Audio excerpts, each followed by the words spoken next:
Marilinda Garcia.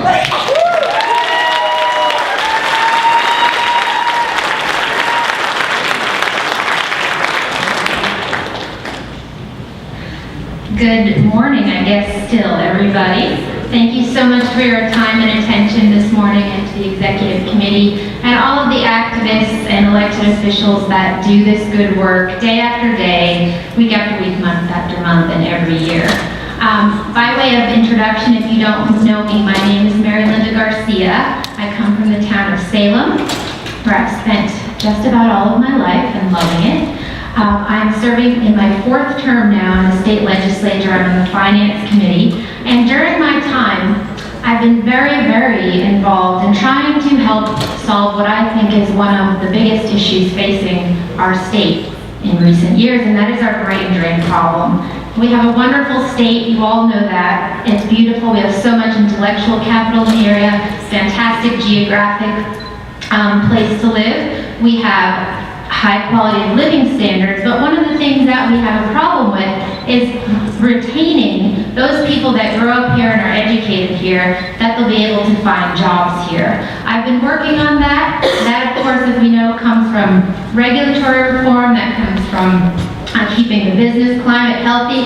But the other thing is it means you have to support things like the innovation economy. You have to support the high-tech industry. And that means you vote in such a way that prevents the government from being an obstacle to the development of those areas. I've also specifically worked on trying to achieve regulatory reform in the specialty sector and healthcare in particular.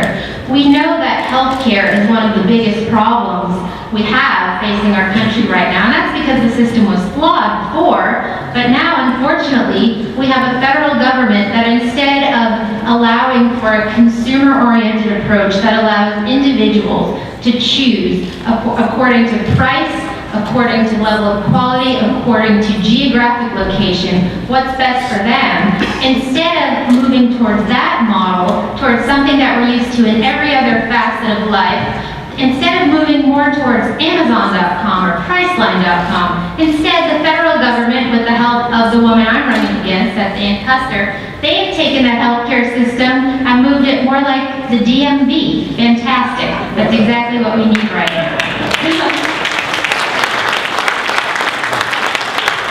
So, what I'd like to do, and I would promise you that if I were honored to win this seat, I would go to Washington, and with every vote, I would say, will this vote prevent the federal government from being an obstacle to New Hampshire's development? Would this be an obstacle to what I've been working on in the state as a state legislator? All of my colleagues here, community leaders, business leaders, we know what the problems are in this state, we understand what the solutions can be, and we work on those. But when we don't have support from our federal officials, and when we actually have federal officials that are voting in an adversarial way, that's a big problem. So, in November, my job, as I see it, is to help repeal and replace Ann Custer. So I hope you'd help me with that.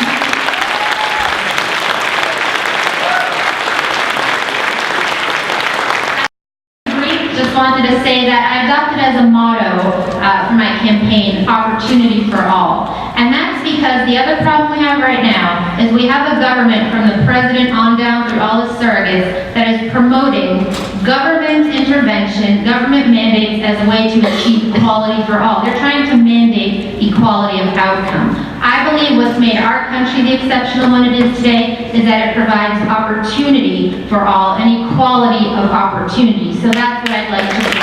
Thank you very much.